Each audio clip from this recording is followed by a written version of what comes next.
Las claves de lo que pasa y de lo que va a pasar están en Transición, con Alberto Letieri y los protagonistas de la política argentina. Los lunes de 14 a 15 horas. En Transición, por Radio AMEP.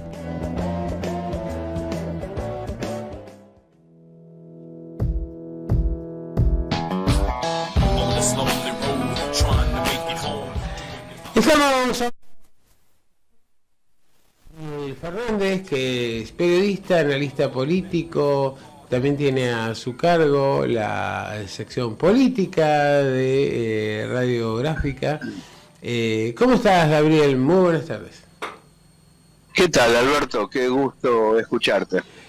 También para mí, y bueno, un poco de llamado para dialogar sobre la política actual, que está sujeta a cambios constantes, ¿no? Cuando parece que empezamos a visorar alguna certeza, inmediatamente llegan señales que derriban el castillo de naipes. Sí, tal vez una de las cosas que deberían tomarse en cuenta es revertir el equívoco análisis internacional que hay sobre el curso de los acontecimientos, porque si hay una zona muy importante del periodismo popular y de la militancia que piensa que la derecha avanza, y esas frases que se tiran en cierto modo al aire, puede llegar a confundir el proceso multipolar que se vive en este momento en el planeta.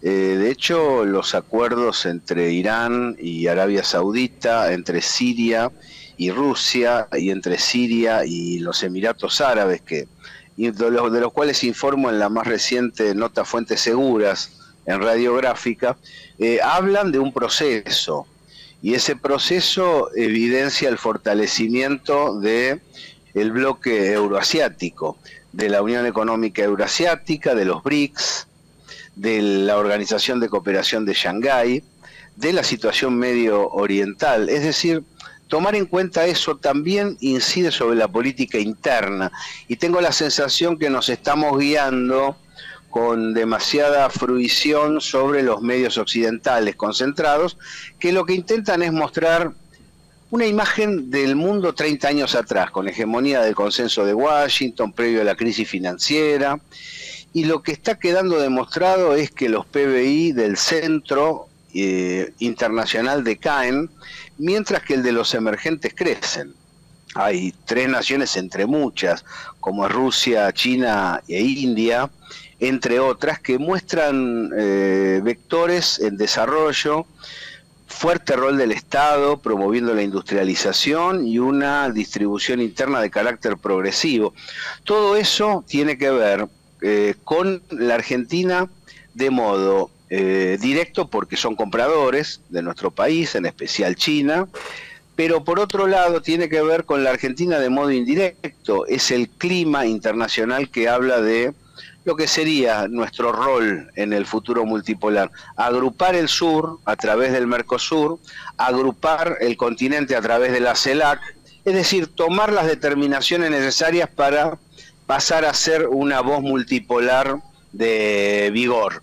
En ese sentido, creo que una vez que uno ve el panorama, tiene también otra mirada interna. El tema político internacional me parece importante para explicar el desánimo interno en la Argentina. Se le cree mucho a los medios concentrados y se termina repitiendo lo que esos medios dicen. Hay como una invisibilización de este proceso de redefinición en términos geopolíticos y económicos, y lamentablemente yo creo que esa política de ocultamiento de los grandes medios y de amplios sectores, sobre todo de la oposición, respecto de lo que está pasando, genera muchísimas dificultades, distorsiones respecto de cuáles serían los caminos más adecuados para tratar de superar la crisis que ya lleva varios años en nuestro país, y sobre todo en términos de generar expectativas reales respecto de las potencialidades que tiene la Argentina y las oportunidades que se le abren en este nuevo mundo, ¿no?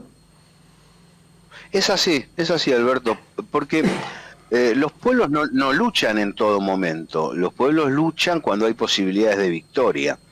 En los periodos de reflujo lo que hacen es dejar destacamentos que mantienen la bandera en alto de una época a otra, pero no van con todo por las reivindicaciones. Al considerarse que los sectores conservadores y el capitalismo financiero hegemoniza el planeta y sigue creciendo, y lo que se está inficionando, infectando sobre la mente militante es que este no es el momento de avanzar. Y en realidad este es el momento. Es curioso cómo se ve blanco-negro la situación según la perspectiva y el lugar de mirador que se adopte. En realidad este es el momento en que las naciones emergentes tienen que otrora eran subdesarrolladas y hoy son emergentes, no solo por un cambio en la palabra, sino porque efectivamente hay una diferencia sustantiva en su despliegue económico-social. Es el momento en el cual tienen que plantarse, no declarar guerras, ni ser invasivas, ni ejercer violencia, sino plantarse en la determinación de su rumbo. Cuando hay una imagen general acerca de la continuidad del poderío norteamericano o la continuidad del poderío de la OTAN, y se ignora los contrincantes que le han salido, se ignora, se desconoce que, por ejemplo, se cumplen hoy otro aniversario, ¿no?, de la invasión a Irak. Hoy eso sería imposible. Un arrasamiento integral y desmembramiento de una nación autónoma hoy sería imposible. Por eso están trabajando con energía sobre grupos terroristas diseminados por Medio Oriente, y por eso en Ucrania hacen pelear a los ucranianos. Es decir, si por ello fuera, hubieran invadido Irán hace rato y no han podido hacerlo. Es decir, mantienen poder de fuego, son un riesgo permanente, pero no son hoy la hegemonía. Y mientras esto se desarrolla, el vigor del dólar, impuesto a punta de pistola en 1971 por Richard Nixon y Henry Kissinger, va decayendo precisamente porque la capacidad de emisión norteamericana está muy por encima de la capacidad de producción de bienes de producción y consumo, es decir, del respaldo que tiene esa moneda como para seguir siendo una moneda de intercambio universal.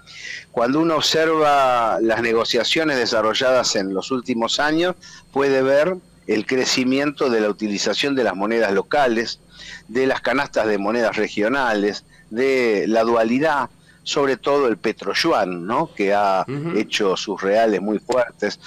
Son situaciones muy importantes que avisoran un futuro que está apareciendo. Claro, el futuro se construye temporalmente, tiene un proceso, no es que la semana que viene se deja de usar el dólar, pero ese camino se está desarrollando y saberlo implica otra actitud ante la situación local, y me parece que estamos más desanimados de lo que merece el proceso, ¿no? Mucho más tirados para atrás a la retranca. Estabas marcando un panorama a nivel internacional que es muy interesante, porque en realidad viejas enemistades o viejas situaciones de confrontación irresolubles han avanzado considerablemente en políticas de acercamiento, de incremento de los negocios, de reconocimiento de los intereses en común. Y evidentemente esta situación de desvalorización progresiva del dólar, de declinación en términos de producción de los Estados Unidos, de debilitamiento en cuanto a su potencial, en cuanto a capacidad de intervención militar efectiva en términos geopolíticos, creo que también nos plantea un problema, que es el hecho de que los Estados Unidos han tratado claramente en este último tiempo, y lo seguirán haciendo, de hundir aún más la guerra sobre lo que ellos denominaron su patio trasero, ¿no? Así es. De hecho, la Argentina ha suscrito el acuerdo de la iniciativa de la Franja y la Ruta, ha sido invitado al BRICS. La Argentina tiene buen trato con China en este momento y buen trato con Brasil, lo cual no es poca cosa y habrá que ver cómo se desarrolla el mismo. Es decir, la Argentina está ocupando un lugar interesante que debe ser potenciado en armonía con el sur del continente. Cuando uno ignora esos datos y piensa que todo se resuelve fronteras para adentro en una elección, donde sí es importante, por supuesto, pero cuando cree que el comercio interno argentino, su resurgimiento eventual o su caída basta para definir el proceso, puede llegar a equivocarse. En realidad, las naciones latinoamericanas y sobre todo las del sur del continente, solas, ni siquiera Brasil tiene la posibilidad de un desarrollo pleno frente a las grandes hiperpotencias internacionales. Ahora, juntas son el principal productor de alimentos del planeta. Tiene recursos naturales de todo tipo y tiene un know-how, sobre todo Argentina, Brasil y México, muy importante, un conocimiento técnico de la población muy importante, donde si Brasil lleva la ventaja en recursos, es posible decir que la Argentina lleva la ventaja en know-how. Es decir, son situaciones favorables que con el tiempo hay que aprovechar.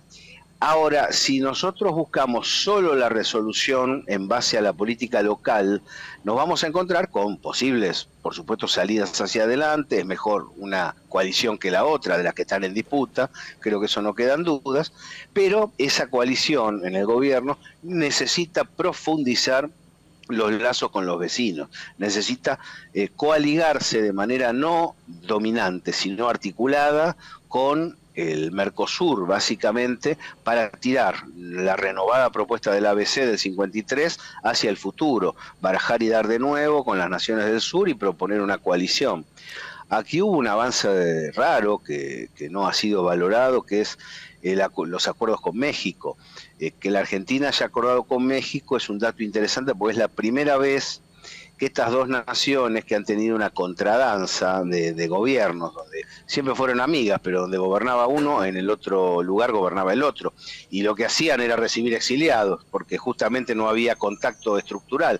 En este caso hay contacto estructural, y es la primera vez que América tiene un vínculo interhemisférico, donde no solamente el sur trata de agruparse a través del Mercosur, sino que Andrés Manuel López Obrador ha mostrado su inteligencia al proponer a la Argentina al frente de la CELAC. Son elementos que deben ser evaluados, deben ser sopesados, no porque sean soluciones inmediatas, sino porque marcan procesos de aglutinamiento que nos pueden llevar a mejores acuerdos de los buenos acuerdos que ya se han registrado con las potencias emergentes. De hecho, creo que el rol de China y la unidad del sur son la pesadilla de los Estados Unidos. Es decir, la unidad del sur es la pesadilla del norte. Entonces, como Estados Unidos tiene mucha menor influencia internacional que la que tuvo en otro momento, donde no hay manera de controlar Asia, donde inclusive el ASEAN se ha desplazado de una preferencia por el vínculo norteamericano hacia una preferencia por el vínculo euroasiático, ofrecería a nuestro continente buenos acuerdos, particularizados de nuestras naciones, pero sobre todo mancomunadamente. Es decir, si vos tenés la posibilidad de negociar con el ASEAN como Mercosur, si vos tenés la posibilidad de negociar con el bloque euroasiático como Mercosur, indudablemente vas a lograr mejores cosas que cada uno de los países individualmente. Y es cierto, Estados Unidos, frente a esta situación, intenta profundizar los vínculos con América Latina y tratar de gobernar el proceso para que no se le escape. Ahora, ¿lo está logrando o no? Yo creo que si uno repasa las elecciones populares del continente, se va a encontrar con que el concepto de la derecha avanza no tiene pies ni cabeza, y la preeminencia norteamericana en las determinaciones internas no es fácil de ver. Hablo del Frente del Sur, del Frente de Todos en la Argentina, hablo del Lula en Brasil, de Evo Morales y Arce, más allá de sus diferencias, en Bolivia, de la elección en Chile, de la elección en Colombia, que eran naciones prácticamente vinculadas con Inglaterra de modo casi estricto, casi directo, de la persistencia de Cuba, Nicaragua y Venezuela a pesar de los tremendos ataques que recibió en este periodo. Por dar algunos ejemplos, son elementos que hablan de determinaciones populares de seguir respaldando esos procesos, que son incompletos, variables, con muchos traspiés, con dificultades, pero que son procesos antagónicos al liberalismo conservador entreguista que hemos vivido, por ejemplo, con el macrismo en la Argentina o con el bolsonarismo en Brasil. Por último, ¿cómo se instala, en tu opinión, este tipo de problemáticas en la campaña electoral? Porque en realidad, a partir de lo que es, digamos, las publicaciones, el mensaje de los medios mayoritarios, este mundo que existe y que está presente y que efectivamente es relevantísimo para nuestro futuro, aparece como totalmente, ocultado, como que en realidad el predominio de Estados Unidos es incuestionable, que seguimos viviendo en tiempos del consenso de Washington y demás. Y evidentemente, digamos, al momento de votar sería deseable encontrar definiciones, pero sobre todo sería importante que el pueblo tomara conciencia de cuál es el mundo en el que estamos viviendo y cuáles son las opciones que se nos abren al momento de votar, ¿no? Sí. Bueno, ahí me parecen varios puntos. En lo directo de campaña electoral yo lo comprendo porque ostensiblemente hay que proponer mejora en los ingresos, caída en los requerimientos de los servicios públicos, un desarrollo interno apreciable, una distribución mejor. Es decir, la campaña tiene que estar orientada a las grandes masas con temas muy concretos, económicos, sociales, que cautiven la atención de la gente y digan que a través de un comicio puede vivir mejor. Eso no me parece tan mal. Lo que creo es que hay una dirigencia muy internista en términos de mirada, que sigue creyendo que basta con comunicarse a través de algún periodista conocido o de un canal muy visto para generar el clima adecuado. Acá lo que se trata es generar el clima adecuado más allá de las promesas de campaña, hacer entender este proceso, y los medios ya están construidos. Argentina tiene una trama de medios populares que es la envidia de todo el planeta, que no se la puede encontrar ni en Brasil, ni siquiera en Bolivia, que en cierto modo son los inventores del asunto a través de las radios mineras, ni siquiera en Francia, donde las radios libres hicieron lo suyo. En la Argentina ya está instalado y no han desaparecido, sino que se han fortalecido, pero se han fortalecido con el esfuerzo de los trabajadores.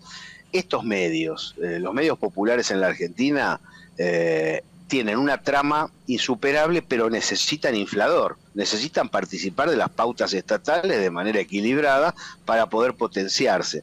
Y a veces pienso que la dirigencia nacional popular en la Argentina cree que con un reportaje con Viviana Canosa, con un reportaje con Novarecio, o mismo con un reportaje con Navarro, se arreglan las cosas para llegar a la gente. Y no se arreglan las cosas para llegar a la gente. Hay que trabajar sobre la trama de medios que ya existe para insuflarle vida, darle volumen, darle llegada y permitir que la competencia sea igualdad de condiciones. Como decía Jaureche, igualá y largamos, ¿no? Y ahí creo que hay una falencia porque se tiende de nuevo a volcar las grandes pautas sobre los medios concentrados, y los medios concentrados responden como tales. Vos podés meterle un aviso gigantesco, pero están ligados a Estados Unidos, reproducen ese tipo de parámetros, están ligados a los sectores oligárquicos concentrados internos y no se van a pelear con ellos por un aviso del Estado. Es decir, tenés que trabajar sobre un perfil propio mucho más acentuado. Y reitero, si hubiera que instalar una red de medios social, populares, nacionales, yo diría, bueno, realmente puede llegar a ser muy costoso. La gente ya lo hizo. Desde los 80 para acá retomó la historia de los cuadernos de forja y la transmutó en las nuevas tecnologías, en las webs, en los blogs, en las radios, en YouTube, en los cortes de transmisión, tanto de sonido Radio CUT como de los cortes de YouTube para la tele. Es decir, la gente se ha acostumbrado ya a ver medios por distintas vías. Hay que aprovechar esa nueva situación tecnológica, trabajarla fuerte, y el gran inversor tiene que ser el Estado en defensa propia para difundir los intereses nacional populares genuinos. Gabriel Fernández, te agradezco mucho tu participación y, como siempre, la mirada sobre el vaso medio lleno. Un fuerte abrazo, Alberto, me encanta tu programa, y tanto el de la tele como el de la radio, así que vamos a seguir en contacto. Muy bien, seguimos aquí en Transición.